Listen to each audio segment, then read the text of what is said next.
The views and opinions expressed in the following program are those of the participants and do not necessarily reflect those of KSMQ Public Service Media Incorporated or its assigns.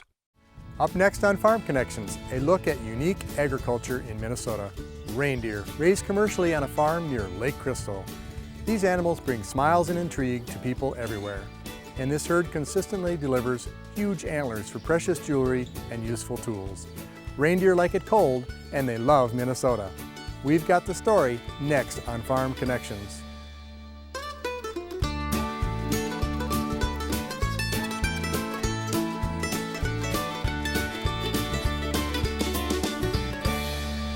Welcome to Farm Connections with your host, Dan Hoffman. Farm Connections on KSMQ is brought to you in part by Primrose Retirement Communities in Austin and Mankato. Primrose, a provider of independent and assisted living, is a proud sponsor of Farm Connections. Primrose, this is living. Task AgriPlan Now is an employee benefit program that enables family farmers to take federal, state, and self-employment tax deductions on health insurance premiums and out-of-pocket expenses. AgriPlan Now is a proud partner of Farm Connections. Will Mahler, the Ag Attorney, has been representing dairy farms in Minnesota, Iowa, and Wisconsin for more than 38 years. Will Mahler, the Ag Attorney's office is in Rochester, and Will, a proud partner of Farm Connections. Thanks, Will Mahler. In this episode of Farm Connections, we visit with three partners who've come together using reindeer to reach success. Their farm near Lake Crystal is home to descendants of an ancient herd of reindeer from Siberia. These intriguing animals are especially well suited to cold, but they thrive in an amazing range of temperatures. Good thing, because this herd travels frequently all over the United States.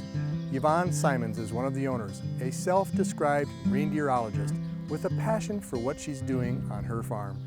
Let's visit with Yvonne to learn more. Thanks for having us. Thanks for coming, Dan. And you've been raising reindeer for how many years? 22 years. 22 years. Why'd you get into the business? It actually started back a ways when we raised, trained, and showed Arabian horses, and the market went a little soft, so we looked for a different source of revenue and found the reindeer. Has it been gratifying doing this business? Very much so. Yeah, it's so interesting to see people's reaction to the reindeer. It's something you don't see very often because there's less than 2,000 of them in the whole lower 48 states. And while people tend to say, oh, I bet the kids love it, it's the big kids that enjoy it just as much. Big kids like to bring the little kids and see their reactions too, exactly. Right? What's one standout when you did those public displays and you interacted with the public? Is there one standout that makes you really go, this is really worth it? Yes. We had one little boy, we were over at New Ulm, and his mother told us that he had been talking for about a week about he was going to ride a reindeer. And when they arrived at the scene, about half a block away, I started hearing this high-pitched noise. I wasn't quite sure what I was hearing. Well, he was sort of screaming, it's a high-pitched scream, not full out, but just kind of a squeaky scream. And by the time he got to the pen, he was literally vibrating with excitement, and she couldn't get him to come up close enough to even touch the reindeer at all. Well, we've watched your reindeer and they seem tame and they acclimated to people. How do you do that? Well, that's kind of an interesting thing. We use our babies of any given year to go out for the holiday appearances. So they're about 6 to 8 months old, and by the time they're done with all of the holiday appearances, they're so used to being hauled in trailers and being around people that they just think that's the way it's supposed to be. And then they go back into our breeding herd, so when they have babies, the adults hang around us like they're used to, and the babies don't know any different. So each generation gets tamer and tamer and tamer. Well, they're certainly a unique animal. When we look at Wikipedia, they claim that the reindeer and caribou were the same. Any thoughts on that? Yes, distinctly so. They are specifically different species. We have a very good friend who's a reindeer researcher at the University of Alaska in Fairbanks, and he was the one that found out there was an actual DNA difference. Plus, if you look at the body size and shape, there's a difference. The caribou are taller, have longer legs, and they're the ones that do the long migrations that you hear about. The reindeer on the other side are shorter, stockier, and if there's a food source, they're the couch potatoes. They don't go anywhere. Well, we've watched them graze on your farm and we've watched them move around. They seem to be a social animal that likes herd or groups of people and animals? Very much so. As you've witnessed today, it's not at all unusual for almost the whole herd to try to get into the same bay of the building for the fans and the shade, and they're perfectly fine with laying practically right next to each other and touching. Same thing goes when we have them out on a holiday appearance. The more people they are, the more you become their herd and the more comfortable they are. They just feel that's fine. It's when the people go away, they kind of look around like, hey, where'd everybody go? Well, I'm especially appreciative of those large bulls that have the huge antler that maneuvered around me rather than trying to go through me. Yes, yes. And again, you became a reindeer and they're very respectful of each other's space. Plus, right now with the antlers being in velvet, they're very sensitive. It'd be just like our skin. They can touch and feel, so they're very careful to maneuver them so that they don't bump them. What do reindeer normally eat in their natural habitat? Lichen and moss, also small twigs, small short grasses, and small short broadleaf plants. And their hoof seems a special design to do the things that they're used to in their native tundra area. Yes, it's oversized compared to our white-tailed deer that we have here. They're like 3, 4, sometimes 5 times bigger. And they do have a split hoof just like the whitetail around here, but they also have toes and back as the whitetail do, but much longer so that they are like traction on ice. And the size of the foot, when it spreads out, is just like a snowshoe on the ice and snow on the tundra. Does that help them when they're doing some Santa runs? Absolutely, better traction on the roof. Don't slide off. In your operation, you feed them a little differently than maybe if they're in the tundra. How about on your farm? What do they eat here?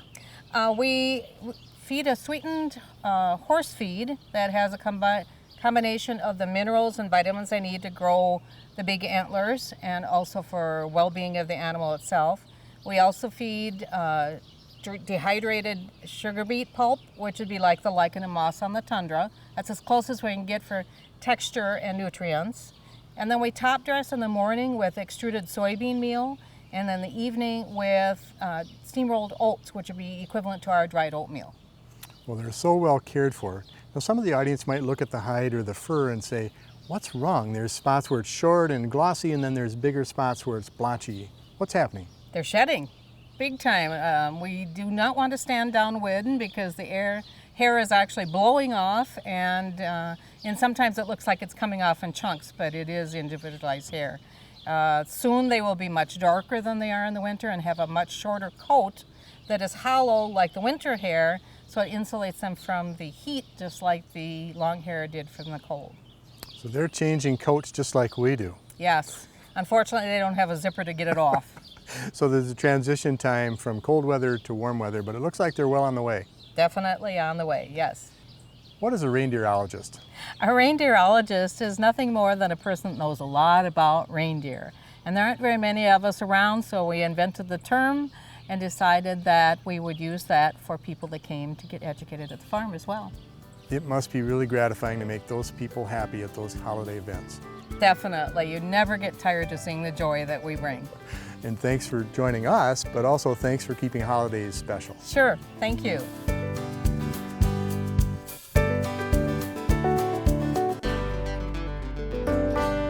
Bev, you have a great farm here. What's your role? I am co-owner with Daryl and Yvonne Simon with Crystal Collection Reindeer.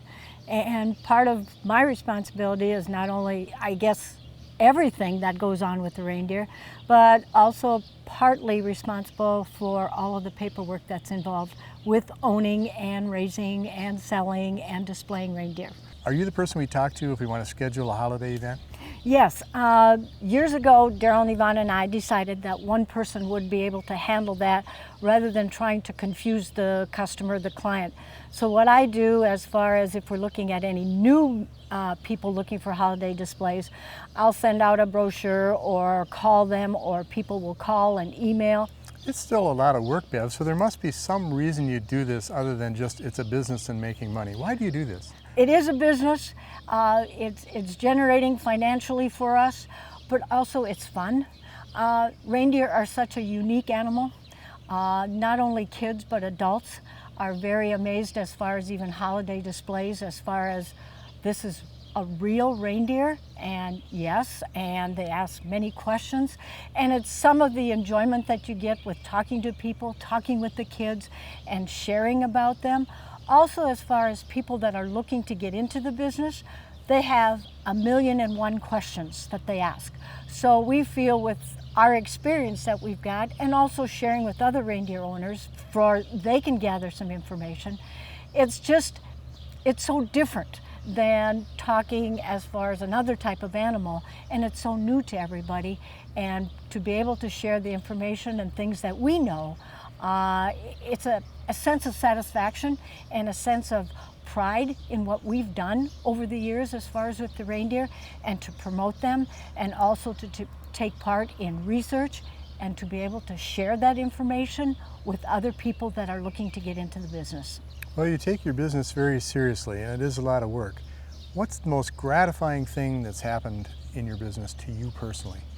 To me personally, the best thing that I totally enjoy is when our calving season is. When we're having the babies and you see that you've waited for 227 days for this baby to come, to see that and to see the bond that the mama reindeer has and the baby reindeer and their personalities and the changing, that is probably the most enjoyment that I have. But the other thing is the holiday displays too, and it's sharing information with the kids about real reindeer and also about Santa and Rudolph and his reindeer pals. So Bev, you must spread some magic as you travel around with the reindeer also, is that true?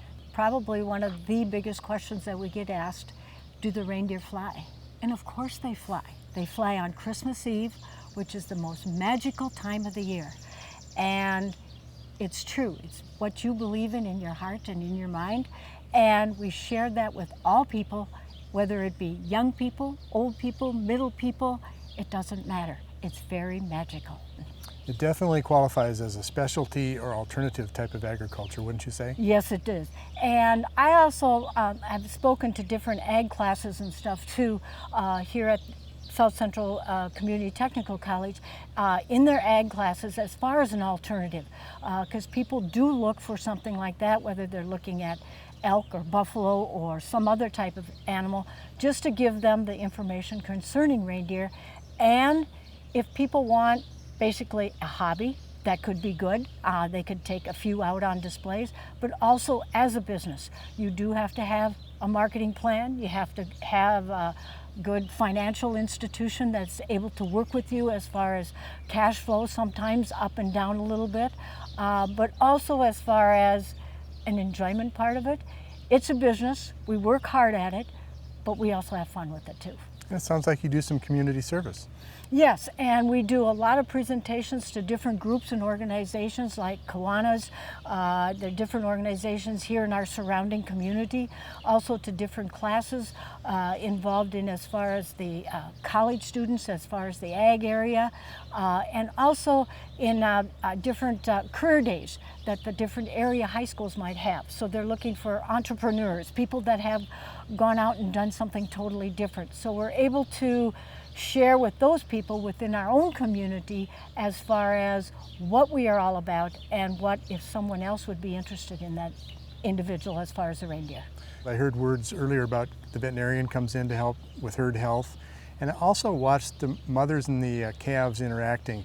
Any comments about the communications back and forth? Yes, it's very interesting. The mothers and the babies have their own sound. It's like a grunt sound. The moms and the babies develop their own, and they, however they do it, they know who belongs to each other.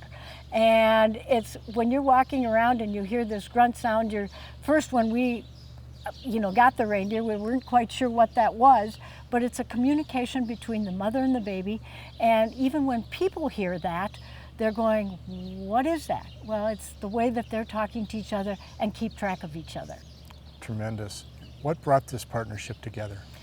I've known Daryl and Bonnie for about 30, 40 years, a long time, let's put it that way. I started teaching school in Nicollet, where Daryl was teaching.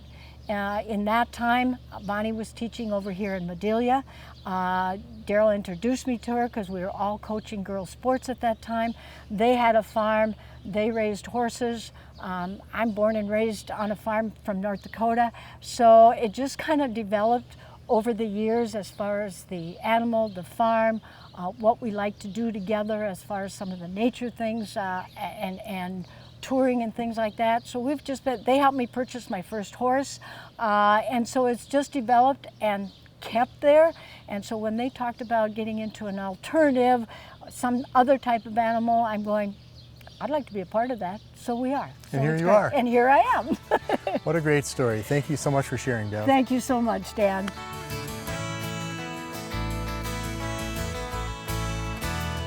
Daryl, thanks for having us at your farm. Well, I'm glad you could stop down and see it. What's different about this farm than some others?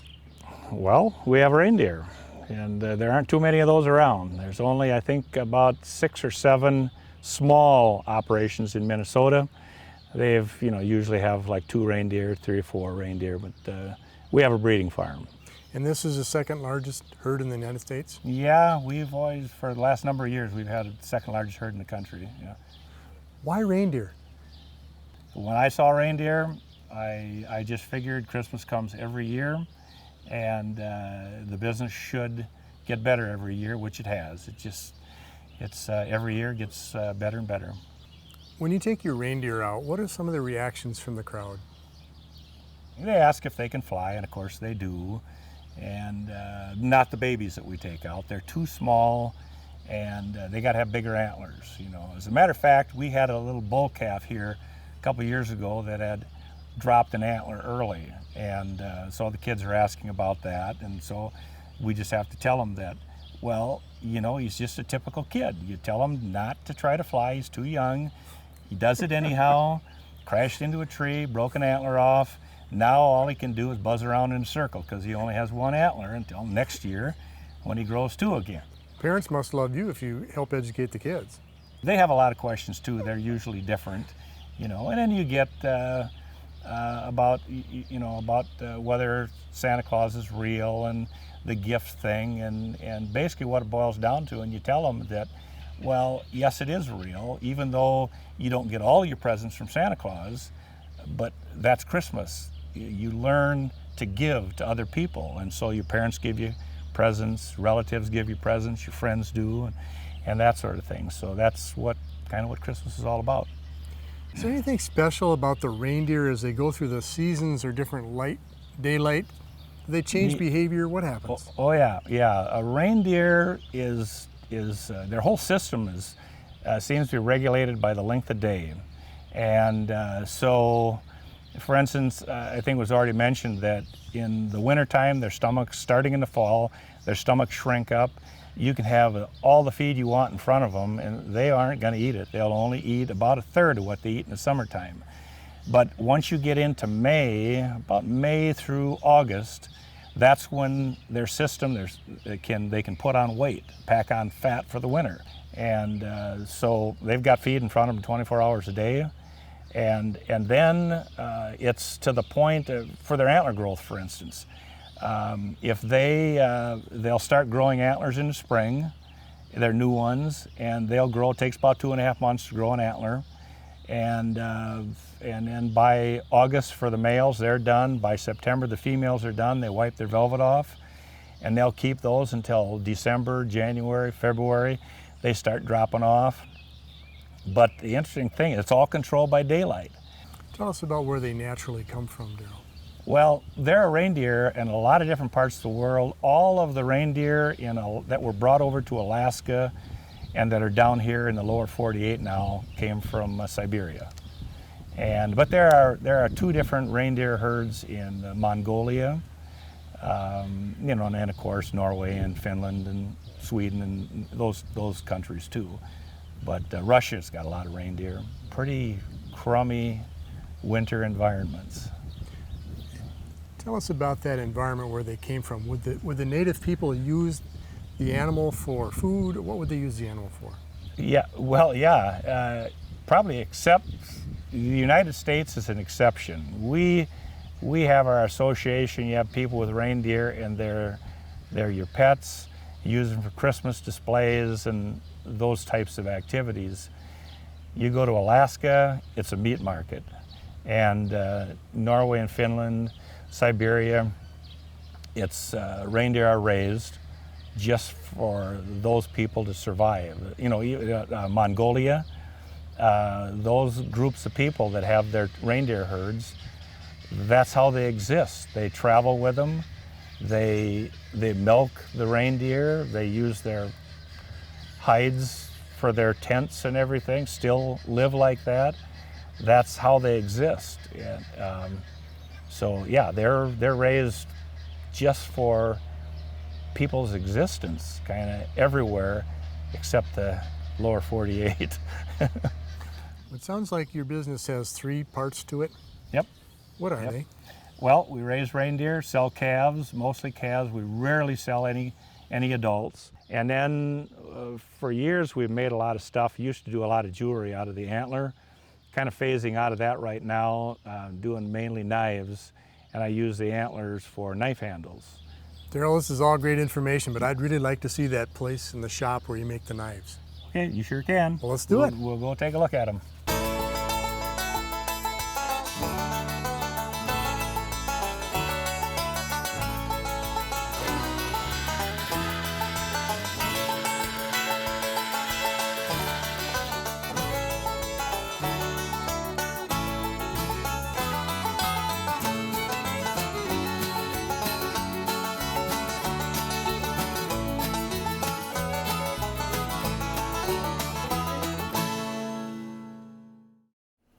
Daryl, what happens in here? Well, this is my clean shop. This is where we do all of our leather work. We've got some bays right here where we put all of our finished knives. This happens to be one I call the Badger, and so we keep all of those separate. You can see we're getting a little low on knives. I'm working on about 60 of them right now. We do all the leather work on this bench. I use cowhide. I get a thickness that I like that's fairly heavy, but we can still work with it for bending and making the sheaths. This is an amazing knife. Now this one, the blade actually goes all the way through the Yeah, handle, that right? is one solid piece of metal. And then I use, I split an antler, and so I've got a piece on each side. Sometimes it's a different antler, so you get a different look on each side of that handle. And then I drill holes through the whole thing and put those decorative pins in there. And that's actually the most expensive knife, and it's probably one of the most popular ones now. Really It's very really comfortable a grip. nice feel, and yeah. Very durable. Does each knife have a number? Yep, they're all numbered. My first 2 numbers tell the year that I made it, and then it'll go, up from there. So Amazing. Yep. And you start with a used saw blade. old sawmill blades, and I use a plasma cutter. I put a pattern down on there, and use a plasma cutter and cut out the blade. Believe it or not, I cut a lot of wood for the stove with a saw blade these? like this, mounted on the front of a John Deere B. Oh, jeez. Yeah. Well, my dad and uncle, the entire family worked on it. I wear one every day. This blade, that's what I like. And I could take that knife. I've worn and used that thing for 5-6 years, and you wouldn't know if I could take it to show and sell. It doesn't look any different. So if you could use that for 30 years, and it will never look any different than it does today. So this is a third part of your business. Yep. Breeding stock, Yep. showmanship or shows, Yep. and now product. Right. Interesting. Thank you very much. Keeps you going 12 months a year. Diversifying. You're an entrepreneur. Yeah, well, I've tried a lot of things, but just something to do. I don't know how anybody can retire. I retired from teaching 10 years ago, but even when I did that, I was always doing something else, trying something else. And I don't know how anybody can retire and not do anything. I got to do stuff like this until I just drop over. The Reindeer Farm in Lake Crystal is thriving under the care of an experienced group of hardworking, savvy partners. Now let's take a look at what it takes to join the next generation of farmers. Here's this week's FFA Student Leader of the Week. I'd always been very interested in agriculture, even though I hadn't grown up on a farm. And so when I learned about, there was the chance to learn more about agriculture, but then also develop leadership skills, that was something that I wanted to make sure I didn't pass up. So that was initially what got me started. But while being in the FFA, I saw the opportunities from, just meeting friends to working on leadership skills. And I also had just a lot of fun competing in the different events that were out there. Like I've done a soils judging contest, and I was able to compete at state for that, which was very exciting my sophomore year. And so, I've had a lot of fun just meeting people and doing the different events that are within the FFA. And one of my favorite camps that we put on is Region Green Hand Camp, and that's where 8th, 9th, and 10th graders come to a 3-day camp that the 10-person officer team puts on, and while they're there, they get to learn about various different leadership skills that they can acquire throughout the FFA. They learn about the opportunities that are out there, either within the FFA from competing in CDEs, and then also outside of high school, or they're attending college to pursue a dream job that is somehow related to agriculture. Well, as a graduating senior, I'm going to be attending the University of Minnesota next year. I'm going to be going for agriculture education, and I'm going to be taking the teacher track, which means that someday I can either teach in a high school setting or work with adults to improve their knowledge of agriculture. And I guess really, with working as an ag educator, I'm looking forward to inspiring people and helping them figure out their passion for agriculture, because had it not been for my ag advisor, I surely wouldn't have figured out that I love agriculture through and through. It's something that's relevant to every single person, whether they know it or not, and I'd really like to show people how agriculture does affect their everyday life, which is something that is very unique about agriculture. Thanks for joining us. See you next week on Farm Connections.